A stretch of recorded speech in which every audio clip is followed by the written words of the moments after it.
What a fantastic sports Sunday.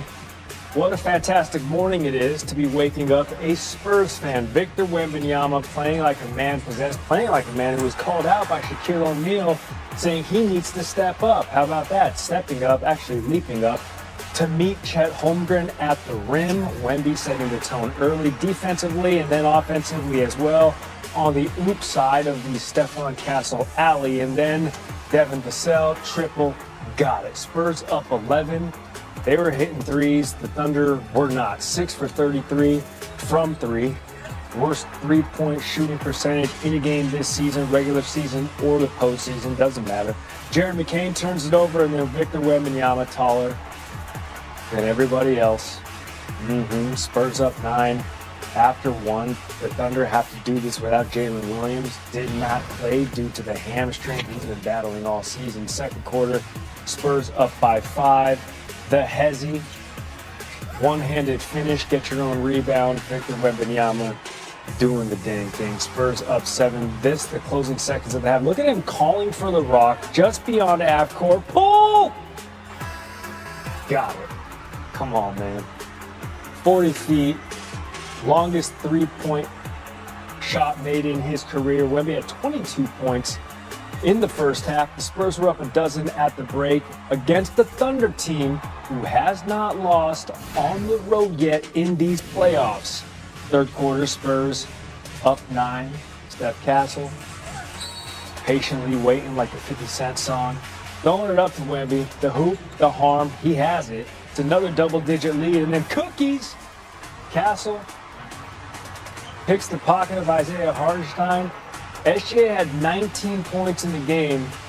He led the Thunder in scoring, but it would not be enough. 82 points is all the Thunder were able to manufacture in this game. Fewest points in a game, any kind of game, since 2021.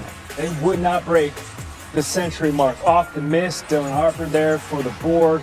Got it. They're getting it from everybody. Contributions, that is. Oklahoma City had 20 turnovers, and they were not happy. Spurs 25-point lead, their largest against the Thunder this season. And then Wemby, 33 points, 8 boards, 3 blocks. Spurs win. We have an even series heading back to Oklahoma. Pop's been around like throughout the course of the season, but that was the first time he walked into the locker room. And it was like, nah, that's BS. That's not how we play basketball. And obviously he has some choice words for it, but that was the first time all season that he came into the locker room right after a game and told us how he felt. And everybody felt that. You know, Mitch was in there, B. Wright was in there, all the players down to the staff. You know how it is after a game. And then that's the first time I ever seen that. Like trainers, everybody's in there. We close the doors. Let him go. Yeah, we don't let anybody know what's going on in here, but that's the first time he opened that door. We see Pop come in, and it's like, They knew. Some choice words with Brian Windhurst this morning on SportsCenter. Brian, only 82 points for OKC last night, their fewest that they've scored in a game, any game, since December 2021, just what Gary told us. How did the Spurs disrupt OKC on offense?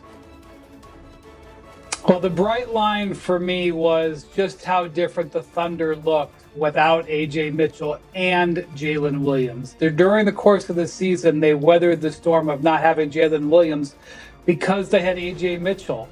And not having either of them really affected their offensive creation. It really put a lot of burden on Shai Gilgeous-Alexander. There was also a little bit of a difference that the Spurs made defensively, where they stuck more to the shooters, where they didn't trap SGA as far away from the basket, so they wouldn't give up all those outside three-point shots. And I think the stat that really illustrates this is that Alex Caruso, who's been killing them from three, he only attempted one shot last night because they were sticking close to him. So really the Thunder are going to be offensively challenged in this series if those guys can't come back. Series is tied 2 games apiece, so now it becomes a best of 3. Meanwhile, game 4 between the Knicks and Cavs, that is tonight with New York up 3-0 in the series and has the Cavaliers on the brink. But Cavaliers coach Kenny Atkinson had some other thoughts and a different perspective. Wendy, take a listen to this. Analytically, I think we've won the I said 3 out of 3. We're 2 out of 3 in the expected. I don't know if you guys follow that. There's like an expected score, and we won 2 out of the 3. So there you go. Cavaliers are up 2-1 in Coach Kenny Atkinson's mind. Yes. Analytically, your thoughts, Wendy? This is a very tough sell. He's explaining why his team has hope, but it's a tough sell. It's like a couple of days ago when he was saying that James Harden's actually not that bad of a defender, that it's their help defense. Like, there's probably a spreadsheet that actually backs that up. He's not raving lunatic, but it's a very, very tough sell from what all of us saw. And the thing about it is, you can talk about shot luck. Basically what he's talking about is a metric that the NBA teams use, basically, which is how lucky are we versus how lucky are they. But that doesn't compute tired legs. And they're one of the big reasons why the Cavs are down 3-0 here is because of tired legs. They're not making their outside shots because they're not feeling great, and the Knicks have had more rest. And that is a big factor going forward. But listen, process over results always falls flat when you're in a short series, and that's where we're at right now. Cavaliers might be getting a lot of rest if they don't win tonight, like a couple months worth of off-season rest. The Knicks, 2.5-point favorites. They go for the sweep tonight. Wendy, great to see you. All right, we're going to see New York move on, and we're going to see the Cavs live to play another day. It is Game 4 tonight of the Eastern Conference Finals. NBA tip-off gets you started at 7 p.m. Eastern time, and then the game itself, 8 p.m. Eastern on ESPN and anywhere you go on the ESPN app. We'll be setting the table for you all day ahead on 2 p.m. SportsCenter. Everything you need to know ahead of Knicks, Cavs, Game 4, including how Cleveland can bounce back tonight. Shot from 40 feet out, and then he banks it. The entire crowd goes insane. That's the moment for me, guys, that I knew that they were going to run away with this game. And they did. And for where they are going into Tuesday's Game 5, series shifts back to Oklahoma City. I absolutely feel better about the Spurs at this point. And this thing is ping-pong back and forth. Game 1 gave us an all-time classic, Myron. And then we saw what the Oklahoma City Thunder did to grab Game 2 and 3. But now, seeing what we did with the Spurs last night, I know Amber's been telling us to pump our brakes this morning on this team and on Victor Wembanyama and the praise, but how can you not feel better about the Spurs considering they were facing a 3-1 hole last night and they end up evening this thing out as it shifts back to Oklahoma City? Yeah, I think you got to respect young guys who've never been there before just responding the way that they did.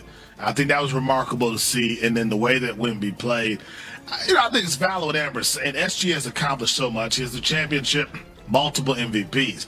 But I do think sort of the tone of this series has changed. I came into it, Amber, thinking the Spurs have to shut down SGA to have a chance to win.